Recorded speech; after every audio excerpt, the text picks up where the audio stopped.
안녕하세요. 한자 천재 윤쌤입니다. 평화의 소녀상에 대해서 알아보겠습니다. 평화의 소녀상은 일본군 위안부 피해자들을 기리기 위한 예술 조형물입니다. 평합이라는 이름으로 불리기도 합니다. 상의 모양은 의자에 앉아있는 모양과 서있는 모양이 대표적입니다. 소녀상이 세워진 배경은 1992년 1월 8일 첫 수요 집회가 시작된 지 20여 년이 흐른 2011년 12월 14일 일본군 위안부 문제를 요구하면서 주한 일본 대사관 앞에서 거리투쟁을 이어온 위안부 피해 할머니들의 명예와 인권 회복을 염원하기 위해서 한국정신대문제대책협의회가 계획하여 일본군 위안부 문제 해결을 위한 수요 집회 1000회째인 2011년 12월 14일 서울특별시 종로구 일본 대사관 앞에 처음으로 공식적으로 세워졌습니다. 이후 부산광역시 동구 주 부산 일본국 총영사관을 비롯해 전국 또 해외 각지에 세워지게 되었습니다. 한국정신대문제대책협의회는 1990년 서울에서 창립된 일본군 위안부 문제 관련 단체의 연합체입니다. 평화의 소녀상은 의자에 앉아 단발머리와 한복 차림을 하고 두 손을 움켜쥔 채 대사관을 응시하는 높이 130cm 소녀상, 그리고 왼편에는 소녀가 앉아있는 의자와 같은 사이즈의 의자가 있습니다. 빈 의자는 소녀와 함께 위안부 문제를 되새기는 체험 공간을 위한 자리라고 합니다. 빈 의자 옆에는 표지석이 있는데 여기에는 일본군 위안부 피해자 중 길원옥 할머니가 직접 쓴 평합의 문구와 이 구조물이 왜 세워졌는지에 대한 글이 적혀 있습니다. 소녀상 밑쪽에는 그림자 모양의 어두운 색돌로 할머니의 옆모습이 조각되어 있어서 현재 위안부 피해자들의 모습을 상징적으로 보여줍니다. 또 이 문제가 아직 미완이라는 것을 보여주고 있습니다. 소녀상은 한국은 물론 해외 각지에 설치되어 있습니다. 2024년 6월 20일 기준으로 한국에는 약 150곳, 국외 약 30곳의 소녀상이 있습니다. 하지만 개인과 학교, 단체 등에서 추가로 건립 및 건립 예정이므로 정확한 개수 파악은 쉽지 않습니다. 평화의 소녀상이 가지는 7가지 의미가 있다고 합니다. 첫째로 거칠게 잘린 머리카락입니다. 소녀상의 머리카락을 자세히 보면 삐쭉삐쭉한 단발머리입니다. 머리채를 끌려가며 뜯긴 듯한 단발머리를 표현했으며 부모와 고향으로부터 강제로 단절된 것을 상징합니다. 둘째로 꽉 쥔 주먹입니다.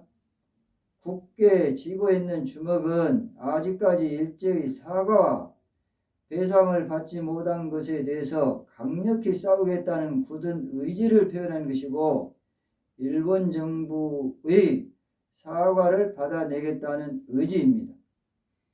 셋째로 관람객이 앉는 자리입니다.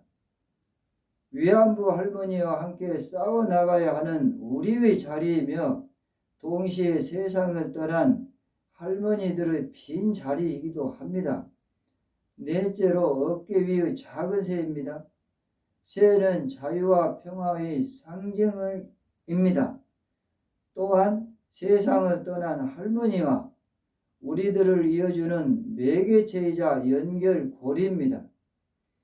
다섯째로 맨발과 발꿈치가 들려있는 모습입니다. 땅에 완전히 딛지 못한 맨발은 해방이 되어 고향에 왔음에도 사람들로부터 불편한 시선을 받는 것에 대한 서운함의 표현입니다.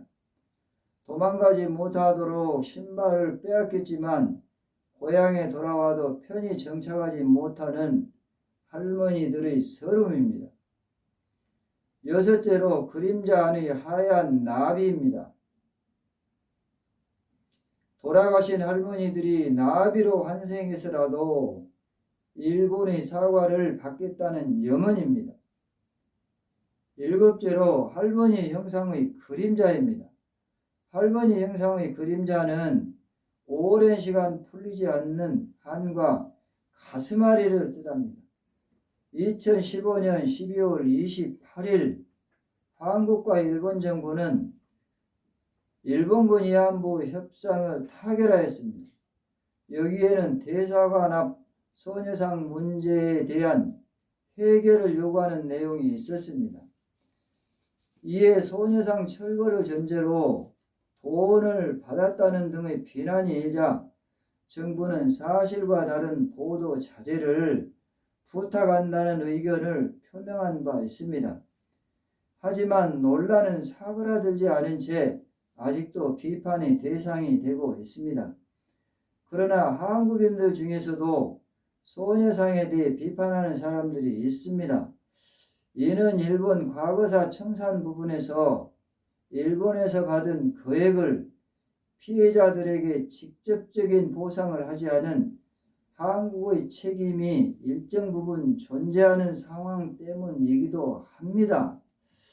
이런 부분에 대한 성찰과 병행되지 않은 일본 과거사 만행 비판이 제3자에게 이중잣대로 비춰져서 진정성이 의심될 수 있다는 논리입니다. 하지만 과거사에 발목이 잡혀서 일본과 현실적인 문제가 발생하는 부분에 불편을 느끼는 사람들도 존재합니다.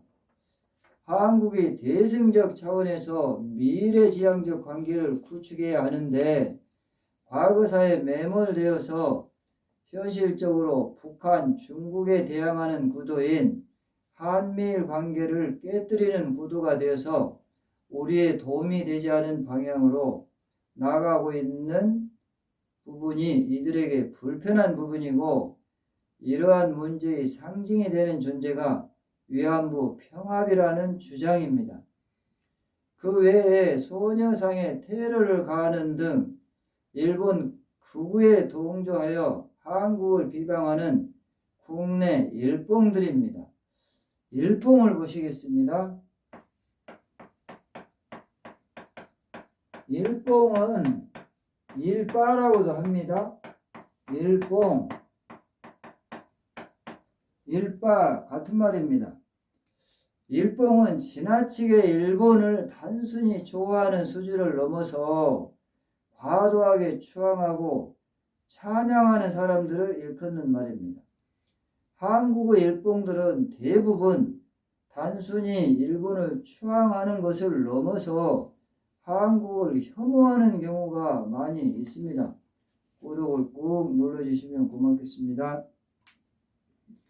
일본 극우에 의한 소녀상 말뚝 테러 사건에 대해서 극우를 규탄하기는커녕 소녀상이 존재하지 않았다면 애초에 일어나지도 않았을 사건이라며 대한민국이 피해자 행세를 한다고 억지 주장을 하는 사람들도 있습니다.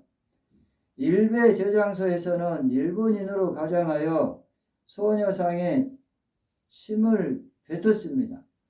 경기 안산에서 일본인으로 추정되는 남성들이 평화의 소녀상에 침을 뱉고 엉덩이를 흔드는 등 소녀상을 못 오가는 행동을 하고, 이에 항의하는 시민에게 일본어로 대응하며 조센징이라고 모욕하는 발언을 한 사건입니다. 일베 저장소 보실까요? 일베 저장소.